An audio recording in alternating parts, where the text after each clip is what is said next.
तो hello friends, आज अपने लोग पढ़ने जा रहे होंगे टोपोलॉजिकल सॉर्टिंग के बारे में। तो सबसे पहले अपना टॉपिक का नाम लिख लेते हैं, टोपोलॉजिकल सॉर्टिंग। तो टोपोलॉजिकल सॉर्टिंग कोई सॉर्टिंग एल्गोरिदम नहीं है लाइक मर्ज सॉर्ट और क्विक सॉर्ट। ये टोपोलॉजिकल सॉर्टिंग जो है वो बेसिकली ग्राफ का एक ऑर्डर अपने लोगों को आउटपुट में दे रहा होगा। वो कौन सा ऑर्डर होगा, तो अपने लोग एक एग्जाम्पल से समझते हैं क्या चीज़ है। लेट्स अज्यूम अपने लोगों के पास बहुत सारे कोर्सेज हैं, सी प्लस प्लस, पाइथन, जावा स्क्रिप्ट, नोड जेस एंड देन पांडाज। तो अपने लोग को ऑर्डर पता करना है कि किस ऑर्डर में इस कोर्सेज को लर्न करा जाए। तो C plus plus independent programming language है, पाइथन भी इंडिपेंडेंट प्रोग्रामिंग लैंग्वेज है, जावा स्क्रिप्ट भी इंडिपेंडेंट प्रोग्रामिंग लैंग्वेज है। लेकिन जब नोड जेएस की बारी आई तो नोड जेएस अपने लोग तभी सीख रहे होंगे जब अपने लोगों को जावा स्क्रिप्ट पता होगा, और पांडाज भी तभी एक्सप्लोर कर रहे होंगे जब अपने लोग को थोड़ा बहुत पाइथन का आइडिया होगा। तो अपने लोग किस ऑर्डर में सीख सकते हैं, अपने लोग या तो पहले सी प्लस प्लस सीख लें या फिर पाइथन सीख लें। तो हमने सी प्लस प्लस से स्टार्ट करा, फिर हमने पाइथन सीखा, देन फिर अपने लोग अब पाइथन सीख लिया तो पांडाज सीख सकते हैं, तो पांडाज को ले लिया। फिर अपने लोगों ने जावा स्क्रिप्ट सीखा, देन नोड जेएस। तो ये अपना लर्निंग का करेक्ट ऑर्डर हो सकता है। मे बी ऑर्डर डिफरेंट भी हो सकता है। अपने लोग पाइथन पहले सीख सकते हैं, then C plus plus, then JavaScript सीख सकते हैं पहले, है ना। देन फिर पांडाज सीख सकते हैं क्योंकि हमने पाइथन सीख लिया है। फिर अपने लोग नोड जेएस भी सीख सकते हैं, है ना। तो टोपोलॉजिकल सॉर्टिंग बेसिकली तुमको एक ऑर्डर देगा, करेक्ट ऑर्डर, है ना। कोई भी ऑर्डर वो एक ही ऑर्डर देगा आउटपुट में, है ना। तो बेसिकली टोपोलॉजिकल सॉर्टिंग तुमको एक करेक्ट ऑर्डर प्रोवाइड करेगा, है ना। तो अब इसको एज अ ग्राफ कैसे विजुअलाइज करेंगे और कैसे लर्न करेंगे। तो लेट्स जो हमने एक एग्जांपल लिया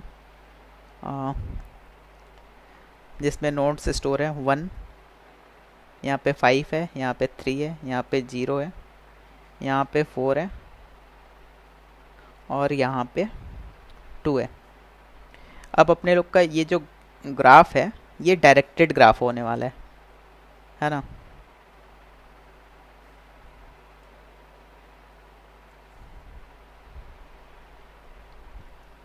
लेट्स अज्यूम ये हमारा डायरेक्टेड ग्राफ है। तो डायरेक्टेड ग्राफ ही क्यों होगा, तो बेसिकली जो टोपोलॉजिकल सॉर्टिंग है, टोपोलॉजिकल सॉर्ट तभी अप्लाई होगा जब हमारा ग्राफ डायरेक्टेड होगा और उसमें कोई भी साइकिल फॉर्म नहीं हो रहा होगा। अगर कोई भी साइकिल फॉर्म हो रहा है तो फिर वो टोपोलॉजिकल सॉर्टिंग उस ग्राफ पे अप्लाई नहीं हो रहा होगा। बेसिकली DAG को फॉलो कर रहा होगा। DAG स्टैंड फॉर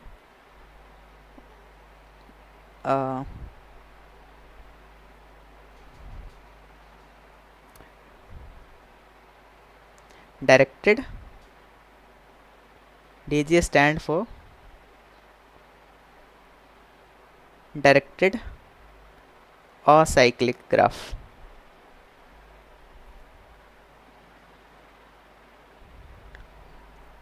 अब ऐसा क्यों होगा कि उसमें साइकिल नहीं होना चाहिए। साइकिल अगर हुआ, लेट्स अज्यूम अपने पास ये 3 कोर्सेज हैं, C plus plus, Python and then JavaScript, है ना। अब तीनों इंडिपेंडेंट प्रोग्रामिंग लैंग्वेज हैं। तो अपने लोग ये क्या हो रहा है, लेट्स अज्यूम इसमें साइकिल है, सी प्लस प्लस के बाद पाइथन सीखो, पाइथन के बाद जावा स्क्रिप्ट, जावा स्क्रिप्ट के बाद सी प्लस प्लस। तो इसका मतलब क्या हुआ कि बेसिकली अपने लोग सी प्लस प्लस पहले सीखे, फिर पाइथन, फिर जावा स्क्रिप्ट, या फिर कोई भी एक लैंग्वेज पिक कर सकते हैं, है ना। और उससे ये कनेक्ट हो जाएगा C plus plus. Let's assume हमने जावा स्क्रिप्ट को पिक करा, जावा स्क्रिप्ट से शुरू करा, फिर सी प्लस प्लस सीखा, फिर पाइथन सीखा, तो कोई दिक्कत नहीं है। है ना, इसमें साइकिल फॉर्म हो रहा है, और साइकिल जब जब फॉर्म होगा तो उसमें ऑर्डर पता करने का कोई मतलब ही नहीं हो रहा है ना। इसमें किसी भी ऑर्डर में अपने लोग लर्न कर सकते हैं, तो इसीलिए इंटरेस्टिंग तभी बनेगा जब अपने लोगों को उसमें सब कोई भी साइकिल फॉर्म नहीं हो रहा होगा। बेसिकली यही फंडा है। और वो ग्राफ डायरेक्टेड होना चाहिए, बेसिकली डायरेक्टेड होगा तभी उसमें लॉजिक बन रहा होगा। डायरेक्टेड का मीन्स कि अगर ये ग्राफ अगर डायरेक्टेड ना होकर इनडायरेक्टेड होता, या फिर अनडायरेक्टेड बेसिकली बोल सकते हैं, तो फिर उसमें भी आराम से साइकिल फॉर्म हो जाता है ना। कोई भी अनडायरेक्टेड ग्राफ में साइकिल ईजिली फॉर्म हो जाएगा, क्योंकि वो दोनों तरफ से अपने लोग मूव कर सकते हैं ना। ए बी से कनेक्ट होगा, बी ए से कनेक्ट हो जाएगा। तो अपने लोगों का जो ग्राफ होना चाहिए वो डायरेक्टेड होना चाहिए और असाइक्लिक होना चाहिए, है ना। तो अब ये डायरेक्टेड असाइक्लिक ग्राफ वर्क कैसे करेगा? अब इसका लेट्स जो हमने ऑर्डर लिखना स्टार्ट करा, तो कैसे ऑर्डर लिख रहे होंगे, किस ऑर्डर में अपने लोगों को नोड को स्टोर करना होगा? तो बेसिकली क्या है कि इसका फंडा ये है कि अगर दो नोड कनेक्टेड है, लेट्स जो एक नोड यू है, यू वी से कनेक्टेड है ना। यू वी से अगर कनेक्टेड है और यू डायरेक्टेड टुवर्ड्स वी है, तो यू हर केस में पहले आना चाहिए वी से, है ना। तो अपने लोग सारा कनेक्शन को अगर यहाँ पे लिख लें, तो 1 5 से कनेक्टेड है, 3 5 से कनेक्टेड है ना, 3 0 से भी कनेक्टेड है, एंड देन 1 2 से कनेक्टेड है, 2 4 से कनेक्टेड है, 4 0 से कनेक्टेड है। तो ये हमने सारे कनेक्शन को लिख लिया, है ना। तो अब देखना क्या है कि 1 5 से पहले आ रहा है ना। 1 5 से पहले आना चाहिए, क्यों? क्योंकि 1 5 की ओर इशारा कर रहा है, मीन्स 1 को पहले करना है, देन 5 की तरफ जाना है, मूव करना है। वैसे ही 3 को भी 5 से पहले आना होगा। जो हमारे लेफ्ट साइड में एलिमेंट है उनको पहले आना होगा राइट साइड वाले से। तो अपने लोग देख लेते हैं राइट साइड में कोई ऐसा एलिमेंट है जो प्रेजेंट नहीं है। तो 5 0 2 4 0, यानी 1 प्रेजेंट नहीं है। तो अपने लोग 1 से बेसिकली स्टार्ट कर सकते हैं, क्योंकि 1 का जो अगर अपने लोग नोड को अगर गौर से देखें, 1 का नोड जो है, तो 1 जो है 1 में कोई भी इनवर्ट कनेक्शन नहीं है। 1 से एक आउटवर्ड 5 की तरफ जा रहा है और एक आउटवर्ड 2 की तरफ जा रहा है। तो बेसिकली 1 से अपने लोग स्टार्ट कर सकते हैं, है ना। 1 को पहले ऐड कर सकते हैं, तो हमने 1 को ऐड करा। अब 1 के बाद अपने लोग का क्या हुआ, 1 अपने लोगों ने ऐड कर लिया, तो 1 के बाद अपने लोग या तो 2 को ऐड कर सकते हैं या फिर 5 को, है ना। लेकिन अगर 5 को अगर अपने लोगों ने यहाँ पे ऐड करा 5 को, तो 5 से पहले यहाँ पे क्या है, 3 का आना ज़रूरी है। यहाँ पे देखो, है ना, 5 से पहले 3 का होना ज़रूरी है, तो ये वाला ऑर्डर तो गलत हो जाएगा। तो अपने लोगों को क्या करना होगा, 5 से पहले या तो 3 को ऐड करो, या फिर अपने लोग इस वाले 2 को पहले ऐड करते हैं। तो हमने लेट्स हमने 2 को ऐड करा, 2 को ऐड कर लिया। देन 2 के ऐड होने के बाद अपने लोग 4 को ऐड कर सकते हैं। तो 4 को हमने ऐड करा। 4 को ऐड करने के बाद 0 को कर सकते हैं क्या, 0 को हमने ऐड करने से पहले अपने लोगों को 3 को भी ऐड करना होगा, क्योंकि 3 का जो एरो है 0 की तरफ है। यहाँ पे अगर ये कनेक्शन देखें तो 3 पहले आना चाहिए 0 से, तो ये 0 यहाँ पे नहीं आ सकता। तो अपने लोग को यहाँ से थोड़ा सा क्या करना होगा, या तो पहले 3 को ऐड करना होगा। तो अपने लोग क्या करेंगे, 3 को ही ऐड कर लेते हैं इस बारी। और 3 को ऐड करते ही अब 2 ऑप्शन अपने पास दोनों खुल गया, 5 को भी ऐड कर सकते हैं और 0 को भी। तो अपने लोग कोई भी ऐड कर सकते हैं, है ना। तो हमने 5 को ऐड करा, फिर 0 को ऐड करा, तो ये अपना एक ऑर्डर हो गया। तो ज़रूरी नहीं कि वो एक ही ऑर्डर होगा इसमें, है ना, मल्टीपल ऑर्डर हो सकते हैं। हमने 1 के बाद जो 2 को ऐड करा था, 1 के बाद डायरेक्ट अपने लोग 3 को ऐड कर सकते हैं। 1 के बाद अपने लोगों ने 3 को ऐड करा, है ना,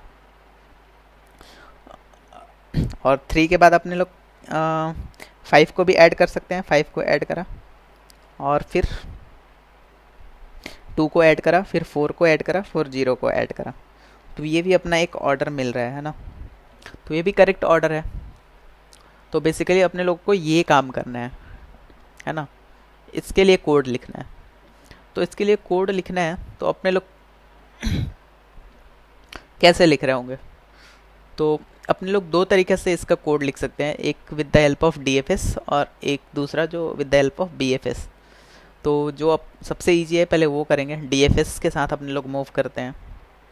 तो अपने लोगों ने जो DFS का कोड लिखा था उसमें छोटा सा चेंज करके भी ये इसको है ना, इस ऑर्डर को अचीव करा जा सकता है। तो पहले अपने लोग DFS का कोड लिख लेते हैं यहाँ पे। तो हमारा जो DFS का कोड था, DFS फंक्शन जो था वो दो पार्ट में डिवाइडेड था। पहला तो DFS मेन था, एक मेन में क्या होता था एक वेक्टर बूलियन टाइप का जिसका नाम रख देते हैं चेक, जिसका साइज था साइज के बराबर और उसमें फॉल्स वैल्यू स्टोर हुआ करता था। एंड देन अपने लोग क्या करते थे, एक फॉर लूप चलाते थे for int i is equal to 0 से i less than size and i plus plus. और if not check of i means अगर check of i is equal to false है ना, तो फिर क्या होगा, अपने लोग DFS हेल्पर को कॉल लगा देते थे। DFS हेल्पर, उसमें i को पास करते थे और अपना चेक वेक्टर को पास करते थे। तो ये अपना कोड था और DFS मेन का ये कोड था। और DFS हेल्पर का क्या था, तो DFS हेल्पर अपने लोग यहाँ पे ऊपर लिख रहे होंगे, DFS हेल्पर। इसमें इनपुट में int i आ रहा होगा एक तो, और एक वेक्टर मिल रहा होगा, वेक्टर बूलियन, जो कि पास बाई रेफरेंस हो रहा होगा चेक, है ना। और इसमें क्या होता था कि पहले तो इस जो इनपुट मिल रहा है i, उसको चेक ऑफ i को ट्रू असाइन कर देते थे और फिर एक फॉर लूप चलाते थे फॉर int j से, है ना, जो हमारा लिस्ट ऑफ i होगा इसमें ट्रैवर्स कर रहे होंगे। और उसमें क्या होता था, इफ़, इसमें भी same condition, if not check of j, तो फिर क्या होगा, फिर से DFS हेल्पर को कॉल कर देंगे। इसमें j को पास कर रहे होंगे और चेक वेक्टर को पास कर रहे होंगे, है ना। तो ये हमारा कोड होता था DFS का।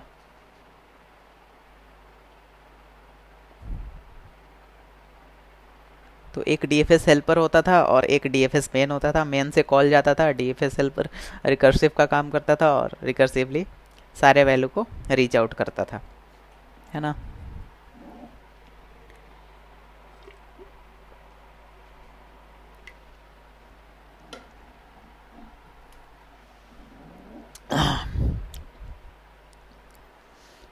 तो अब इस कोड की मदद से अपने लोग अब उस ऑर्डर को कैसे प्रिंट करा सकते हैं। तो अपने लोग क्या करेंगे ना, एक स्टैक की हेल्प से ये काम कर सकते हैं। स्टैक का हेल्प कैसे ले सकते हैं, अपने लोग इस DFS हेल्पर फंक्शन है, इसमें एक स्टैक भी पास कर रहे होंगे यहाँ पे। वो छोटा सा चेंज कैसा होगा, यहाँ पे जो चेक के बाद अपने लोग एक स्टैक जो इंटीजर टाइप का होगा और इसको भी पास बाई रेफरेंस अपने लोग कर रहे होंगे। और ऐसा क्यों कर रहे होंगे, जब अपने लोग ये ड्राई रन देखेंगे तो समझ में आएगा बेसिकली इस स्टैक का काम क्या होने वाला है। तो और जब रिकर्सन ये बैक ट्रैक कर रहा होगा, मतलब कि जब ये फॉर लूप हमारा ख़त्म हो रहा होगा, तब अपने लोग क्या करेंगे, स्टैक में s डॉट पुश बैक कर देंगे, पुश कर देंगे उस i को जो वैल्यू अपने लोगों को इनपुट में मिल रहा होगा DFS का इनपुट में। और ऐसा क्यों कर रहे हैं अब अपने लोगों को अभी पता चलेगा। और दूसरा चेंज क्या करना है, इस स्टैक को पहले क्रिएट भी तो करना होगा मेन फंक्शन में। तो अपने लोगों ने क्या करा, मेन फंक्शन में एक पहले स्टैक बना लिया, स्टैक, सॉरी ये तो गलत थी,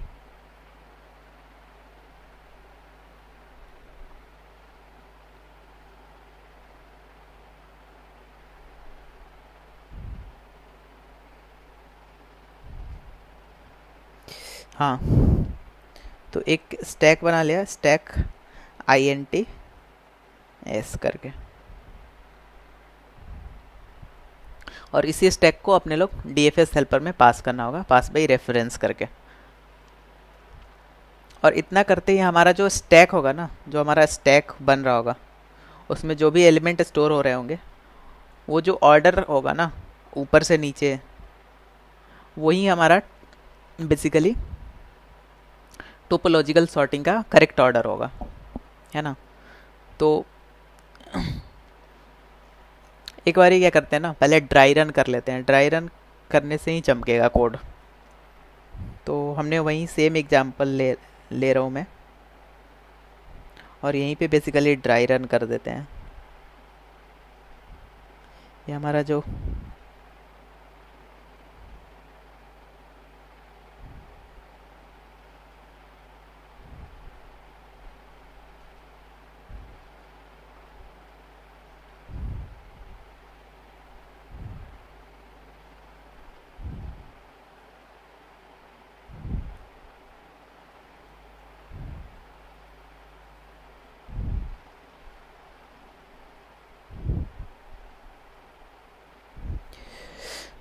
तो अब अपने लोगों को समझना है कि बेसिकली DFS वाला फंक्शन कैसे हेल्प कर रहा है टोपोलॉजिकल सॉर्टिंग में करेक्ट ऑर्डर प्रिंट कराने का। करेक्ट ऑर्डर उस स्टैक में स्टोर कैसे हो रहा है वो अपने लोगों को देखना है। तो अपने लोग क्या करेंगे, अपने लोग किसी भी वैल्यू से, किसी भी एक रैंडम वैल्यू से स्टार्ट कर सकते हैं इसमें से। लेट्स से जो हमने 0 से स्टार्ट करा, तो DFS का काम क्या होता था कि पहले ये अपना जो डायरेक्टेड ग्राफ है वो लिंक लिस्ट में किस तरीके से स्टोर होगा उसको अगर अपने लोग देख लें, तो यहाँ पे 0 होगा, ये 1 2 3 4 एंड 5, है ना। और ये जो होगा ये अपने आप में लिंक लिस्ट होगा सारा, है ना। और ये 0 किस किस से कनेक्टेड है, तो 0 अगर अपने लोग ध्यान से देखें तो किसी से भी कनेक्टेड नहीं है ना। 1 किस से कनेक्टेड है, 1 5 से कनेक्टेड है और 2 से कनेक्टेड है। तो अपने लोग को क्या करना होगा, 1 वाले लिंक लिस्ट में 2 और 5 दोनों को ऐड करना होगा। अब 2 किस किस से कनेक्टेड है, तो 2 अपना कनेक्टेड है केवल 4 से, है ना, यहाँ 4 से कनेक्टेड है। तो अपने लोग 2 वाले लिंक लिस्ट में 4 को ऐड कर देंगे। एंड देन फिर 3 किससे कनेक्टेड है, 3 अपना कनेक्टेड है 5 और 0 से, तो हमने 5 और 0 दोनों को ऐड कर दिया। फिर 4 किससे कनेक्टेड है, 4 ओनली 0 से कनेक्टेड, तो 0 को ऐड कर दिया। फिर 5 किससे कनेक्टेड है, 5 किसी से भी कनेक्टेड नहीं है।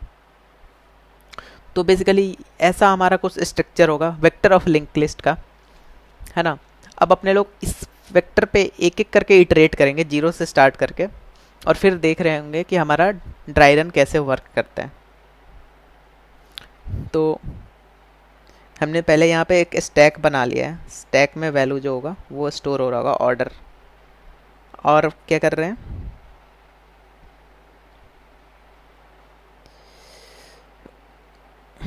और स्टैक में कौन सा वैल्यू पुश होगा, जो हमारा इनपुट मिल रहा होगा INT I, तो उस INT I को भी अपने लोग ट्रैक कर रहे होंगे। तो यहाँ पे हमने INT I बना लिया, I को यहाँ पे देख रहे होंगे हर बारी कौन सा वैल्यू I में पास हो रहा है। तो स्टार्ट होगा 0 से, स्टार्ट होगा 0 से, ये हमारा DFS मेन फंक्शन जो फोर लूप चलेगा INT I से, है ना। I इज इक्वल टू 0 से स्टार्ट होगा। तो अपने लोगों ने 0 से स्टार्ट करा, तो I को 0 रखा, और जब DFS हेल्पर में ये I इज इक्वल टू 0 पास होगा तो जो हमारा एक वेक्टर होगा, वेक्टर भी बना लेते हैं, 0 1 2 3 देन 4 देन 5, और इस सारे प्लेस पे ट्रू, अभी तो स्टार्टिंग में फॉल्स वैल्यू स्टोर होता था, तो हमने क्या करा, 0 को पहले तो ट्रू करा, 0 को ट्रू करा, और फिर अब 0 वाले लिंक लिस्ट पे अपने लोगों ने ट्रेवल करना स्टार्ट करा। तो हमने देखा 0 तो ऑलरेडी ट्रू है, मीन्स 0 विजिटेड हो चुका है जैसे ही पास हुआ, और उसमें और कोई भी लिंक लिस्ट में एलिमेंट नहीं है ना। तो ये हमारा फोर लूप एंड हो जाएगा। ये जो हमारा फोर लूप है एंड हो जाएगा, और ये फोर लूप के एंड होते ही ये वाला कोड हमारा रन होगा, जो स्टैक में पुश करना है आई को। और हमारा आई क्या है, आई हमारा स्टोर है, यहाँ पे आई इज इक्वल टू 0, तो आई पुश हो जाएगा स्टैक में। तो हमने आई 0 को पुश कर दिया स्टैक में। अब फिर हमारा मेन फंक्शन में जो फोर लूप चल रहा था, है ना, आई इज इक्वल टू 0 तो ख़त्म हो गया, आई इज इक्वल टू 1 पास होगा इस बारी। तो अब आई की जगह पे यहाँ पे 0 ना होके 1 पास होगा, और अब 1 वाले लिंक लिस्ट में ट्रेवलिंग स्टार्ट होगा। तो पहले तो जैसे ही 1 पास होगा 1 को यहाँ पे ट्रू कर दिया जाएगा, 1 को ट्रू कर दिया जाएगा। तो अब जो लिंक लिस्ट में ट्रेवलिंग स्टार्ट होगा, ट्रेवर्सिंग, तो अपने लोग क्या देखेंगे कि 1 का वैल्यू ट्रू है, मीन्स ऑलरेडी विजिटेड है, तो 2 के पास जाएंगे, तो 2 देखेंगे कि विजिटेड नहीं है।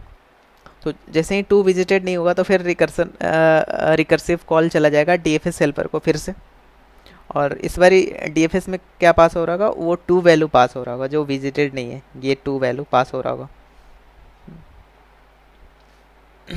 है ना। तो अभी रिकर्सन के अंदर यहाँ पे i इज इक्वल टू 1 के बाद 2 पास हो रहा है, ठीक है ना। मैं इसको थोड़ा नीचे लिख रहा हूँ, 2 पास हुआ, तो 2 को ट्रू करा जाएगा, यहाँ पे 2 को ट्रू करा जाएगा, और ट्रू वाले लिंक लिस्ट में, है ना, ट्रैवर्सिंग स्टार्ट होगा। और 2 में 2 का तो वैल्यू ट्रू हो चुका है, मीन्स 2 विजिटेड है, तो 4 के पास जाएंगे, और 4 को देखेंगे 4 अभी विजिटेड नहीं है, तो फिर 4 के लिए फिर से DFS हेल्पर 4 को कॉल कर देगा। और इस बारी क्या होगा, यहाँ पे 2 के बाद 4 स्टोर हो जाएगा, आई में 4 पास हो रहा होगा, है ना। और 4 जब पास होगा तो 4 को ट्रू कर दिया जाएगा, और 4 वाले लिंक लिस्ट में ट्रेवलिंग स्टार्ट होगा। तो देखा जाएगा 4 ऑलरेडी विजिटेड है, 0 तो 0 भी ऑलरेडी यहाँ पे विजिटेड है। तो अब यहाँ पे हमारा फोर लूप जो सबसे आउटर लूप है, जो सबसे आउटर रिकर्सन है, वो उसका फोर लूप अब ख़त्म हो चुका है, मीन्स ये वाला फोर लूप ख़त्म हो चुका है जो सबसे आउटर रिकर्सन था। तो अब स्टैक में कौन सा वैल्यू पुश होगा, जो सबसे लास्ट में आई वैल्यू था। तो सबसे लास्ट में आई वाला वैल्यू कौन है, ये 4 है, यहाँ पे 4 है, तो यहाँ पे 4 स्टोर हो जाएगा। और फिर बैक ट्रैक करके 4 से हमारा रिकर्सन बैक ट्रैक करके 2 पे जाएगा, है ना। और 2 वाले लिंक लिस्ट में फिर से देखेगा कि कोई बचा तो नहीं है अभी फोर लूप, 2 वाला फोर लूप, क्योंकि 2 वाला फोर लूप बीच में ही छोड़ के रिकर्सन कॉल पे चला जा रहा है, तो 2 वाला फोर लूप अपना फोर लूप तो कंप्लीट करेगा ना। तो 2 वाला फोर लूप देखेगा कि नहीं हमारा अभी जो लिंक लिस्ट है वो कंप्लीट है, तो फिर क्या होगा, 2 स्टैक में पुश हो जाएगा, और फिर यहाँ से बैक ट्रैक करके 2 से बैक ट्रैकिंग होगा और 1 के पास जाएगा। अब 1 अपना फोर लूप फिर से कंटिन्यू कर रहा होगा जहाँ से उसने छोड़ा था, 2 से छोड़ दिया था, तो फिर अब 2 से छोड़ दिया था, तो फिर 5 के पास जाएगा। तो 5 के पास देखा तो 5 में फॉल्स वैल्यू स्टोर है, 5 में फॉल्स वैल्यू मतलब विजिटेड नहीं है, विजिटेड नहीं है, तो इसको फिर से इसका कॉल DFS हेल्पर में जाएगा, तो 5 को ट्रू करेगा। और इस बारी क्या होगा कि i इज इक्वल टू 5 यहाँ पे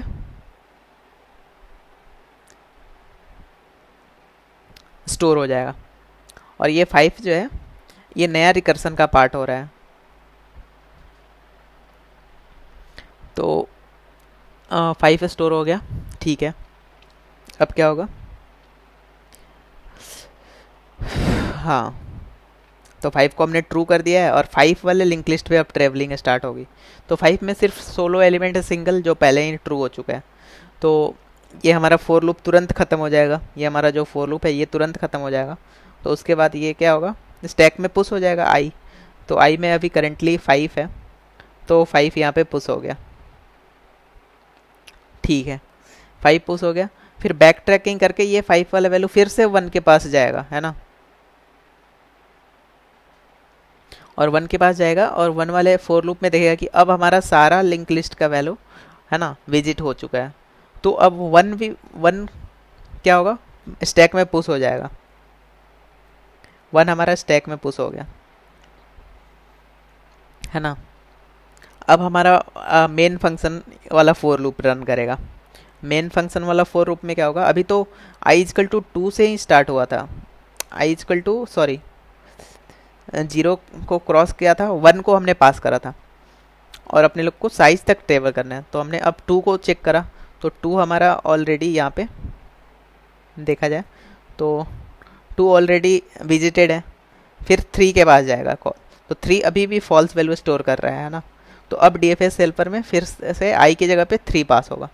तो अब ये सारे i को कट करके यहाँ पे हमने 3 पास कर दिया और 3 को यहाँ से ट्रू कर दिया। 3 को ट्रू करा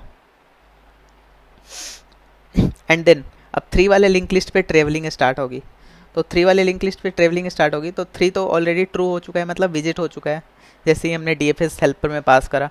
फिर 5 को देखा, 5 भी ट्रू हो चुका है, यहाँ पे दिख रहा है। फिर 0 को देखा तो 0 भी ऑलरेडी ट्रू हो चुका है। तो ये हमारा फोर लूप ख़त्म हो जाएगा DFS का, और फोर लूप जैसे ही ख़त्म होगा फिर स्टैक में i वैल्यू पुश हो जाएगा। तो अब कौन सा वैल्यू पुश हो रहा होगा, यहाँ पे 3 पुश हो रहा होगा, तो हमने 3 को पुश कर दिया, है ना। तो फिर अब ये हमारा फोर लूप, ये जो हमारा फोर लूप है ये 3 तक पहुंचा था। फिर अब 4 के पास जाएगा तो 4 को देखेगा तो 4 हमारा विजिटेड हो चुका है। फिर ऐसे ही 5 को विजिट करेगा तो 5 को देखेगा तो 5 भी विजिटेड हो चुका है। अब ये हमारा मेन का फोर लूप ख़त्म हो गया, तो हमारा फंक्शन कॉल भी, है ना, स्टॉप हो जाएगा। तो अब अपने लोग इस ऑर्डर को, अगर स्टैक को अगर गौर से देखें, अगर ये स्टैक को अगर हम लोग एम्प्टी करके अब स्टोर कराएं ऑर्डर, तो हमने क्या करा, हमने इस स्टैक को खाली करना, ऊपर से खाली करना स्टार्ट करा। 3 को पहले निकाला, फिर 1 को निकाला, फिर 5 को, फिर 2 को, फिर 4 को, फिर 0 को। तो देखना है कि ये हमारा करेक्ट ऑर्डर है या नहीं है। तो अगर अपने लोग 3 वाले नोड को यहाँ पे देखें गौर से, है ना, तो 3 में कोई भी इनवर्ड एरो नहीं है, मीन्स 3 पहले आ सकता है, 3 को पहले करा जा सकता है। लेट्स 3 एक कोई काम है, 3 को पहले करा जा सकता है ना। 3 को करो या फिर 1 को, है ना, 3 को प्रिंट कराओ या फिर 1 को, दोनों में कोई भी इनवर्ड एरो नहीं है, तो अपने लोग दोनों में से कोई भी एक प्रिंट करा सकते हैं। और तो यहाँ पे ऑर्डर जो मिला है 3 मिला है, फिर अपने लोगों को 1 मिला है, तो 1 भी बिल्कुल सही मैच कर रहा है, 1 को भी अपने लोग प्रिंट करा सकते हैं। और 3 और 1 प्रिंट करा लिया, तो उसके बाद फिर 5 भी प्रिंट करा सकते हैं या फिर 2 भी प्रिंट करा सकते हैं, है ना। तो अपने को 5 मिला है, फिर अपने लोगों को 2 मिला है, और 2 के बाद 4 प्रिंट करा सकते हैं, तो 4 मिला है, फिर 0 प्रिंट करा सकते हैं, तो 0 मिला है। तो बेसिकली जो रिकर्सन चल रहा है, रिकर्सन से बैक ट्रैकिंग हो रहा है, और बैक ट्रैकिंग के बाद जो स्टैक में वैल्यू पुश हो रहा है, अगर उस स्टैक को एम्प्टी करके फिर स्टोर करा लिए या फिर प्रिंट करा दिए, तो वो जो ऑर्डर होगा वो करेक्ट ऑर्डर होगा। तो अपने लोगों को क्या करना है कि इस DFS मेन फंक्शन में ये फोर लूप जो चल रहा होगा ना,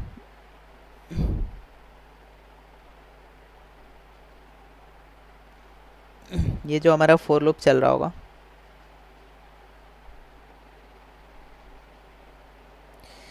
फोर लूप के बाद एक और फोर लूप चलाएंगे, एक वाइल लूप चला देंगे, वाइल जब तक हमारा स्टैक एम्प्टी नहीं हो जाता, नॉट स्टैक का नाम क्या है, s.empty,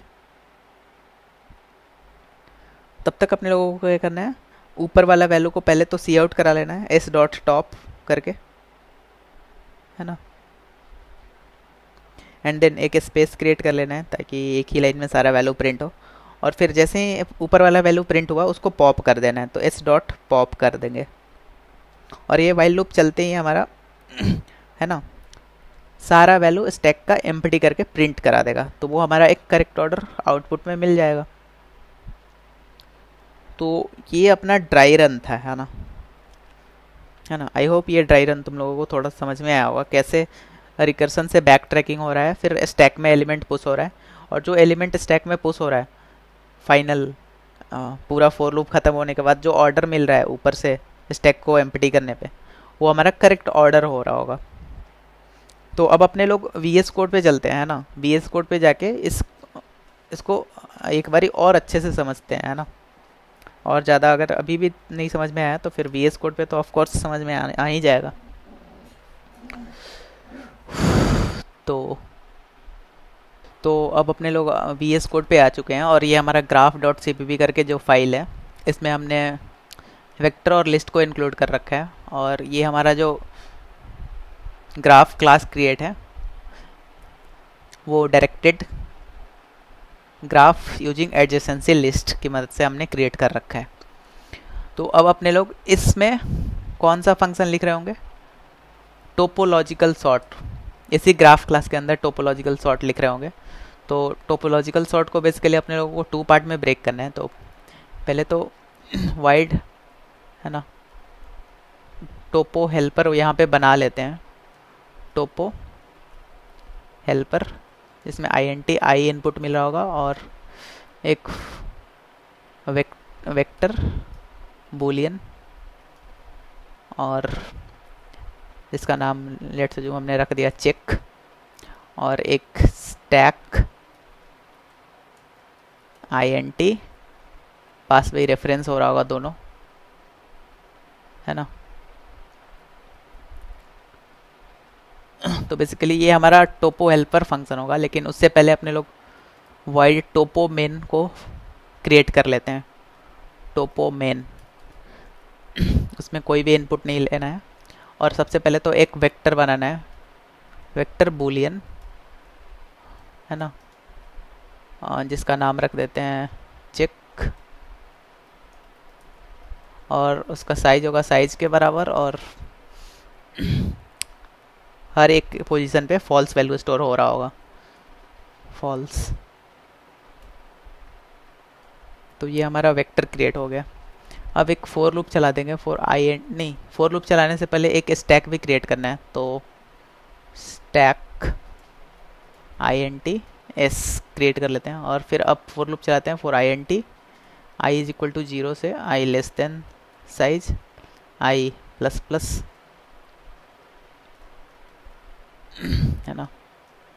और if not check of i, अगर हमारा चेक ऑफ i फॉल्स है तो फिर क्या करेंगे, उसके लिए फिर टोपो हेल्पर को कॉल कर देंगे, और उसमें i को पास कर देंगे, चेक को पास कर देंगे, और स्टैक को पास कर देंगे। और अब अपने लोग क्या करते हैं, वाइड टोपो हेल्पर को बना लेते हैं। तो वाइड टोपो हेल्पर में हमने क्या करा, सबसे पहले तो इस चेक ऑफ आई को ट्रू वैल्यू असाइन कर देना है कि विजिट हो चुका है। एंड देन अपने लोगों को क्या करना है,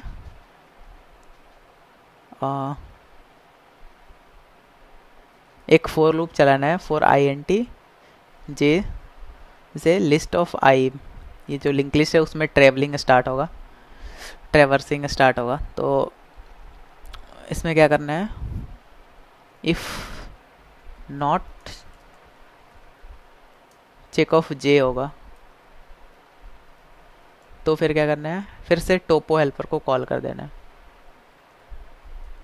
और टोपो हेल्पर में इस बारी जे पास हो रहा होगा, और चेक पास हो रहा होगा, और स्टैक पास हो रहा होगा, ठीक है। और जब अपने लोग बैक ट्रैकिंग कर रहे होंगे फॉर लूप के बाहर, तो फिर एस डॉट पुश कर देना है आई को, और इतना करने के बाद जो हमारा टोपो मेन फंक्शन है, ये फॉर लूप जैसे ही ख़त्म होगा, सारा रिकर्सिव कॉल जब ख़त्म हो जाएगा, और जब हमारा सारा वैल्यू स्टैक में स्टोर हो जाएगा, फिर उसको प्रिंट करा लेंगे। तो while not S dot empty,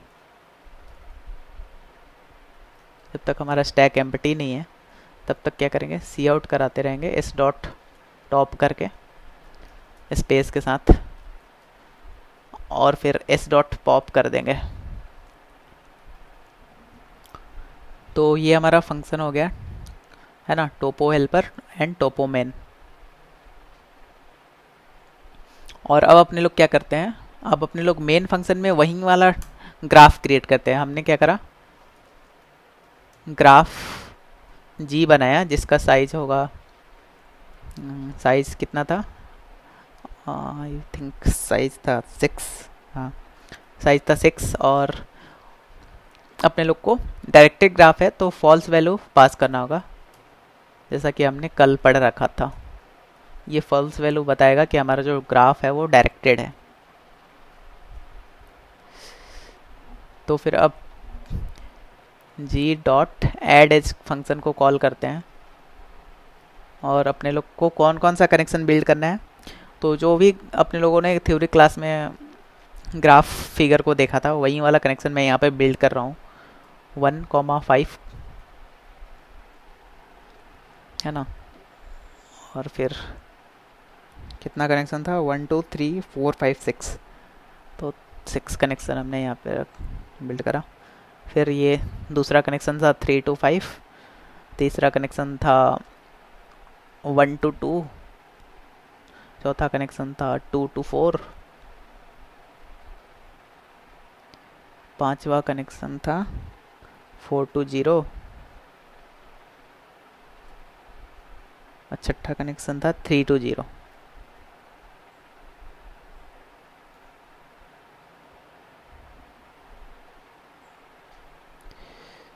और इसमें क्या पास करना है, अच्छा ये फ्यू आर्गुमेंट क्यों बता रहा है हमने, अच्छा यहाँ पे ऐड इस फंक्शन में वेट को अभी इंक्लूड कर रखा है, इसको हटाते हैं अभी के लिए, ये वेटेड ग्राफ नहीं है। तो अब हमने ये ग्राफ क्रिएट कर लिया। अब अपने लोग जी डॉट टोपो मेन फंक्शन को कॉल करते हैं। तो अब हमने जी डॉट टोपो मेन फंक्शन को कॉल करा, और अब अपने लोग चलते हैं टर्मिनल पे, देखते हैं हमारा आउटपुट क्या आना चाहिए। वैसे तो पहले आउटपुट यहाँ पे लिख लेते हैं, जो हमारा आउटपुट पहले से आ रखा था, 3,3 स्पेस के साथ 1 देन 5 देन 2 देन 4 देन 0। तो ये हमारा आउटपुट आना चाहिए। तो बेसिकली हमने जी डॉट टोपो मेन को कॉल करा, और अपने लोग को ये जो ऑर्डर था अपने लोगों ने जो ड्राई रन करा था उसमें ये ऑर्डर मिल रहा था, लेकिन ज़रूरी नहीं कि यही ऑर्डर अपने लोग को आउटपुट में मिले अभी, है ना। अपने लोग को कोई दूसरा आउटपुट भी मिल सकता है जो कि करेक्ट ऑर्डर में हो। हमने बात कर रखा था कि केवल एक ही ऑर्डर करेक्ट नहीं होगा, में भी मल्टीपल ऑर्डर करेक्ट हो सकते हैं। तो अपने लोग एक ये भी एक्सपेक्ट करना होगा कि मल्टीपल में भी डिफरेंट आउटपुट आ रहा होगा। तो अपने लोग टर्मिनल पे चलते हैं, हमने अपने फाइल को रन करा, तो देखो अब हमारा जो आउटपुट आ रहा है 312,450, जो कि